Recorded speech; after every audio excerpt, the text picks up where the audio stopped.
Police வந்து எழில arrest பண்ணிட்டு போயிட்டாங்க தெரியுமா?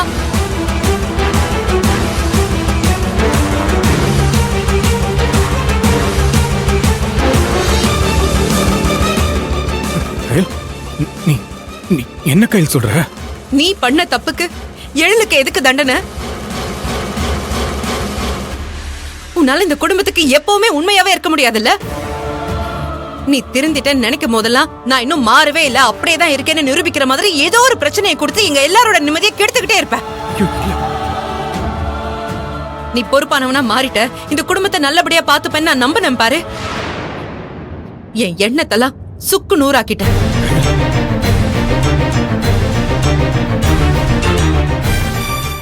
ஏய், இது நம்மளோட பணம் இல்லன்னு தெரியும்ல, அத சம்பந்தப்பட்டவங்க கிட்ட நான் எப்படியாவது கொண்டு போய் சேர்க்கணும்னு நான் சொல்லிட்டு தானே இருந்தேன். எல்லாம் தெரிஞ்ச உனக்கு எப்படி இந்த பணத்தை எடுத்துட்டு போகணுங்கிற எண்ணம் வந்துச்சு? அடுத்தவங்க பணம்னு சொல்லியும் அதை எடுக்கிறோமே, தப்புன்னு சொல்லி உன் மனசு உறுத்தவே இல்லைல்ல? மூர்த்தி, உன்கிட்ட நான் பல முறை சொல்லிட்டேன், இந்த குடும்பத்துக்கு உன்னால ஒரு நல்லது நடக்கலனாலும் பரவாயில்ல, உன்னால ஒரு பிரச்சனை வரக்கூடாதுன்னு. ஆனா அதெல்லாம் நீ கேட்கவே மாட்ட. எங்களை பத்தி எல்லாம் கவலையே இல்லல்ல உனக்கு? நீ எப்படி இருப்பியோ அப்படியேதான் இருப்ப. உனக்கு என்ன தோணுதோ அதை தான் பண்ணுவ. நீ பொறுப்பானவனா மாறிட்ட. இந்த குடும்பம் இதுக்கப்புறம் தலை நிமிர்ந்து நிக்க போதுன்னு நான் நம்பினேன் பாரு. எங்க எல்லாருக்கும் திருட்டு பட்டம் வாங்கி கொடுத்துட்ட. வயசானவங்க பணத்தை திருடி வச்சுட்டு அவங்கள ஏமாத்த திட்டம் போடுறோன்னு எல்லார் முன்னாடியும் எங்களை அசிங்கப்படுத்தினாங்க.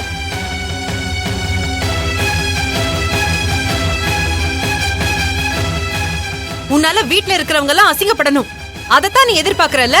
கையில் இல்ல கையில், நீ நினைக்கிற மாதிரி இந்த பணத்தை வேற எதுக்கும் எடுத்துட்டு போல. ஏய், நீ எதுக்காக எடுத்துட்டு போனங்கிறது தேவையில்லாத விஷயம். ஏன் எடுத்துட்டு போன, அதுதான் என்னோட கேள்வி. எடுக்கும்போது என்கிட்ட ஒரு வார்த்தை கேட்டியா நீ? எந்த உரிமையில அந்த பணத்து மேல கைய வச்ச? நீ சம்பாரிச்ச பணமா? நீ சம்பாரிச்ச பணமா? நீ பாட்டி இஷ்டத்துக்கு எடுத்துட்டு போயிருக்க? சிஸ்டர், ஆசானை திட்டாதீங்க. நான் சொல்லி தான் ஒரு பணத்தை எடுத்துகிட்டு வந்தார்.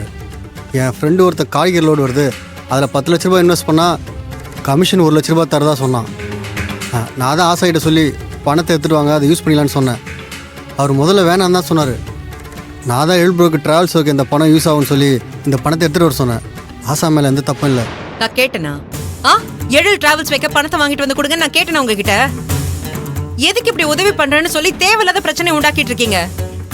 ஏன் தான் இப்படி இருக்கீங்கன்னே தெரியல எனக்கு. கையல், முதல்ல அவங்கிட்ட இருந்து பணத்தை வாங்கி கொண்டு போய் கொடுத்துட்டு மாப்பிள்ளை கூட்டிட்டு வா. ஆமா நீ, அந்த இன்ஸ்பெக்டர் இங்கேயே ஒரு மாதிரி பேசினாரு. அங்க என்ன பண்ணுவாங்க கூட தெரியல. அண்ணா பாவம், நீ சீக்கிரமா போய் கூட்டிட்டு வாங்க. ஷாலினி, போய் பேக் எடுத்துட்டு வா. ஒரு நிமிஷம். இதா குடியும் பணத்தை.